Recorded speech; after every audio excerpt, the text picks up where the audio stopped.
Tujuan hidup di dunia ini harusnya seperti apa Pak Ustaz? Untuk apa kita di dunia ini Pak Ustaz? Biasanya pertanyaan orang macam ini dia udah di tepi jembatan.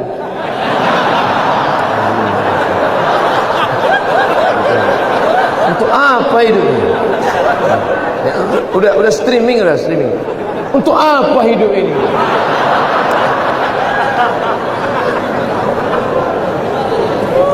Satu,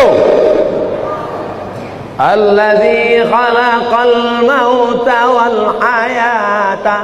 Allah menciptakan hidup dan mati. Untuk apa? Liyabluwakum ayyukum ahsanu amala. Supaya Allah melihat siapa yang paling baik amalah. Makanya kalau mau jadi pejabat, jadilah pejabat yang amalnya baik. Jadi polisi, jadilah polisi yang amalnya baik. Jadi tentara, jadilah tentara yang amalnya baik. Jadi ustadz, jadilah ustadz yang amalnya baik. Karena kita hidup ini dituntut siapa yang paling baik amalah. Amal bukan sholat, amal bukan baca yasin, amal bukan puasa sunat. Itu ibadah. Hebat Pak Bupati kami Pak Ustaz. Kenapa? Pak Bupati kami rajin sholat duha.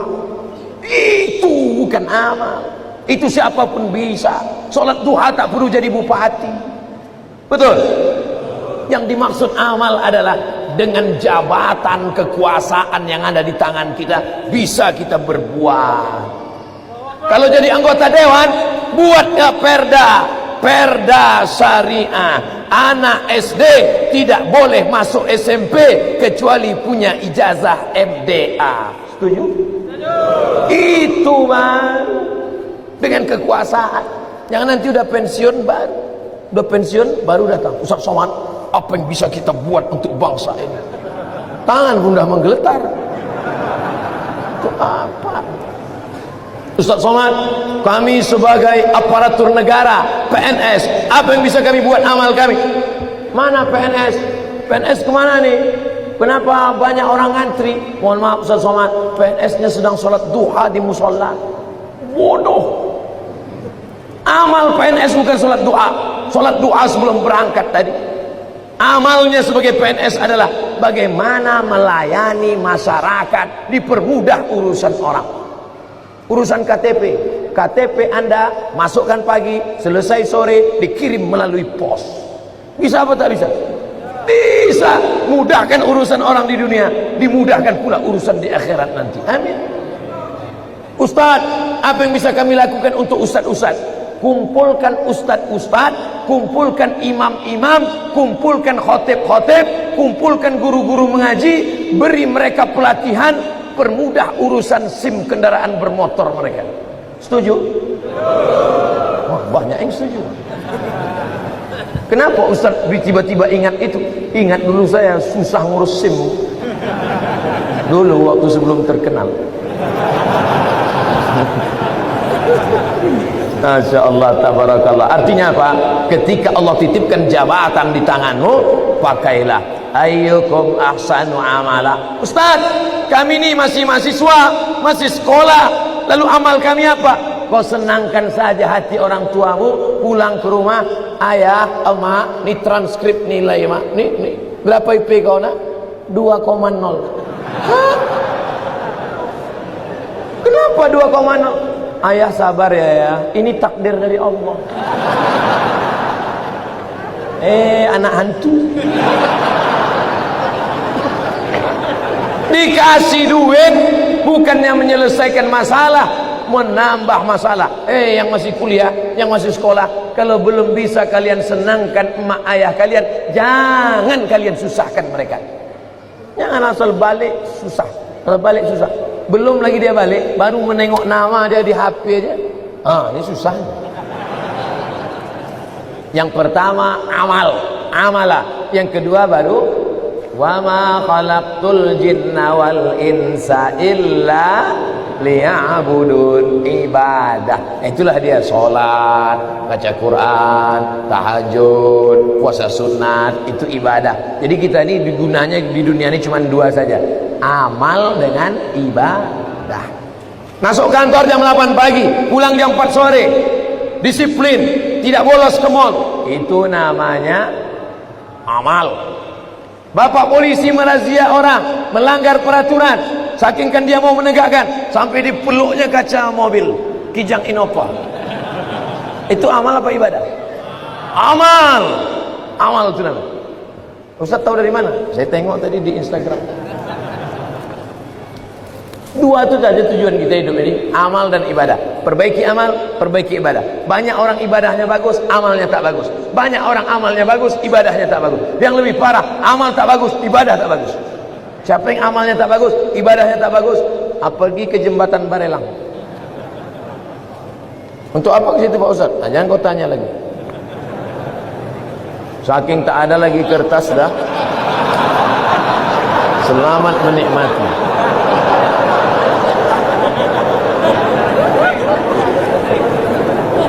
Apakah azab hanya ada untuk orang yang sudah meninggal saja? Allahumma inni a'udzubika min azabi jahannam wa min azabil qabri wa min fitnatil mahya wal mamat wa min syarri fitnatil masihid dajjal. Hadis riwayat Muslim. Baca sebelum salam. 4. Allahumma inni a'udzubika min azabi jahannam wa min azabil qabri wa min fitnatil mahya wal mamat wa min syarri fitnatil masihid dajjal. Tangannya tetap satu, jangan 4. Hadis sahih. Menunjukkan dalam doa ini bahwa azab itu ada azab di dunia, ada azab di akhirat. Fitnatil mahya, azab hidup, ada azab hidup, ada azab akhirat. 2. Apa perbezaan cobaan dan azab? Salat rajin, puasa rajin, tak pernah mencuri, tak pernah maksiat, tiba-tiba sakit, itu ujian. Karena Allah ingin mengangkat derajatnya. Minum khamar, mabuk, tiba-tiba sakit, azab dari Allah. Tapi azabnya itu pun juga Allah ingin menghapuskan silap salahnya. Makanya kalau ada orang sakit, ada 3 kemungkinan. Pertama, azab karena balasan atas dosa-dosanya, tapi di balik azab itu juga ada rahmat supaya dosanya hilang. 2, Allah ingin mengangkat derajatnya karena dia sabar menerima ujian. 3, Allah sudah menempatkan dia di surga tertinggi tapi amalnya kurang. Maka kata Allah kepada malaikat, malaikat kasih dia ujian supaya kalau dia cukup maka dia ditempatkan. Mudah-mudahan kita semuanya sudah ditempatkan di surga Jannatul Firdaus. Tinggal lagi menambah amal-amal kita. Ini udah kemarin nama dia di mana nih? Ini di Firdaus ya Allah. Amal dia gimana? Amal dia kurang-kurang sedikit. Buat dia agak demam-demam puyuh 3 hari. Kalau dia sabar masuk. Kalau nanti Bapak Ibu jamaah Tanjung Pinang masuk ke dalam surga, amin. Pas sampai ke dalam surga, tengok kanan kiri tak ada saya. Mana Ustaz Somad? Cari saya di ruang VVIP. Pede kan Ustaz. Orang Islam mesti pede. Yang ngajarkan dia pede Nabi. Man qala la ilaha illallah Muhammadur Rasulullah dakhalal jannah. Siapa yang mengucapkan la ilaha illallah Muhammadur Rasulullah dakhalal jannah, masuk surga. Ini banyak orang, kau gimana masuk surga? Entahlah Pak Ustaz, enggak pasti lah. Apa tak pasti? Kau masuk surga, pasti masuk surga. Cuman masalahnya masuknya kapan? Nah itulah. Nah, ada yang antriannya panjang, pakai transit delay pula lagi. Nauzubillah.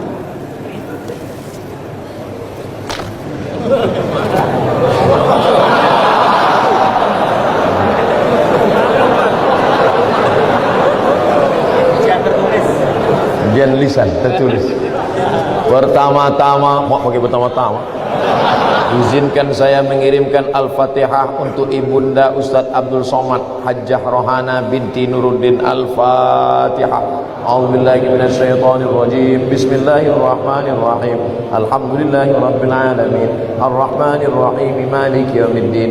Iyyaka na'budu wa iyyaka nasta'in. Ihdinas siratal mustaqim. Siratal ladzina an'amta 'alaihim ghairil maghdubi 'alaihim waladdallin. Amin. Semoga Allah mengampunkan segala salah dan dosanya. Amin ya Allah. Ketika saya sholat berjamaah, saya berada di saf kedua. ada makmum di depan saya, sholatnya batal. Terus saya maju ngisi sop yang kosong. Apakah yang saya lakukan itu benar? Atau sebaiknya makmum yang di sebelah orang yang batal itu yang menggeser? Ada dua cara. Mohon maaf saya belakangi tuan-tuan. Yang jadi patokan imam di tengah. Imam di tengah. Lalu kemudian di mana orang yang batal tadi? Di sini. Kalau orang yang batal tadi di sini, maka sop sini rapat kemari. Kalau yang batal tadi di sini, yang sop sini datang kemari. Karena rapatnya kemari, bukan ke sana. Kalau tuan yang di belakang nengok dia tak bergerak, entah saking khusuk atau dia takut, maka yang belakang ni maju ke depan. Nampak dia? Tengok beberapa detik tak bergerak, maju ke depan. Nah, nanti baru yang belakang pula maju ke depan. Tak boleh ada sop kosong. Dua cara, samping ni ke tengah atau yang belakang tu ke depan. Bagaimana posisi derajat kedudukan mertua dan orang tua kandung di sisi Allah? Kalau engkau berbakti sama ayahmu, sama emakmu, biasa, karena dia yang mengandung 9 bulan 10 hari, menyusukan 2 tahun. Tapi kalau kau berbakti pada mertuamu, luar biasa. Kenapa? Karena dia memberikan anak gadisnya yang dilahirkannya dengan derai air mata, bersimbah darah, tiba-tiba dikasihnya anaknya kepada engkau hanya dengan mahar sebentuk cincin emas 1 gram, itu pun imitasi. Mau dia mengasihi anak gadisnya, ikhlas dia memberikannya. Ambillah nak. Tiba-tiba setelah anak gadisnya kau ambil seminggu sebulan, balik anak itu dalam keadaan mata biru, KDRT. Oh, di mana otakmu kau letakkan? Oleh sebab itu maka berbakti sama ibu biasa. Aku sayang sama engkau mak, biasa, karena makmu yang menyusukanmu 2 tahun. Tapi kalau kau berbakti sama dia, luar biasa, karena dia memberikan anak gadisnya kepada. Hai ibu-ibu, kasih anak gadis kalian sama yang soleh-soleh di Masjid Tanjung Pinang. Tak ada yang mengaminkan, tak dapatlah kalian. Yang mengaminkan yang udah nikah pula, dapat 2 nikah. Tolong diberitahu amalan sunat sebelum tidur malam Pak Ustadz. Wudhu. Sebelum tidur malam berwudhu. Paling bagus lagi sholat witir. Tapi katanya witir tengah malam. Ada 2 sahabat Nabi yang witirnya sebelum tidur. Pertama Abu Hurairah, yang kedua Abu Bakar Siddiq. Ya Aba Bakrin mata tutiru, hai Abu Bakar, kamu witirnya kapan? Ba'dal atama, habis isya salat witir. Maka siapa yang witirnya sebelum tidur, nanti malam tahajud saja tak usah tidur lagi. Tak usah tidur lagi, tak usah witir lagi. Maka dia dalam keadaan tidurnya suci. Baca kul huwallah, kul ambil falak, kul rabbin nas, ayat kursi, al-fatihah, subhanallah 33, alhamdulillah 33, Allahu akbar 33. Miring ke kanan, hadap ke kiblat, bismika Allahumma ahya wa amut. Sunnah. Orang sekarang tidur megang remote. Pertama dia nonton TV, lama-lama TV itu nontonnya. Kemana mau dapat rahmat barokah? Mati su'ul khotimah. Yang ditonton film hantu. Saya tahu Ustadz tidak merokok, tapi tolong beri saya motivasi untuk stop merokok. Udah capek udah saya cerita rokoknya.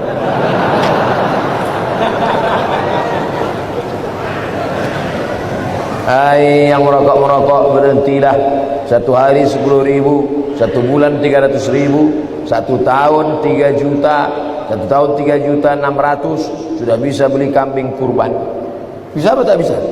Bisa. 2 ekor kambing bisa kurban. Coba mulai besok. Kalau mulut tu agak-agak masam, cari permen. Tak tahan juga, rokok. Agak 1 isap. Perlahan-perlahan. Perlahan-perlahan. Tanya orang yang sudah berhenti itu, gimana cara dia bisa berhenti. Di luar negeri orang berhenti karena pajak rokok ditinggikan setinggi-tingginya.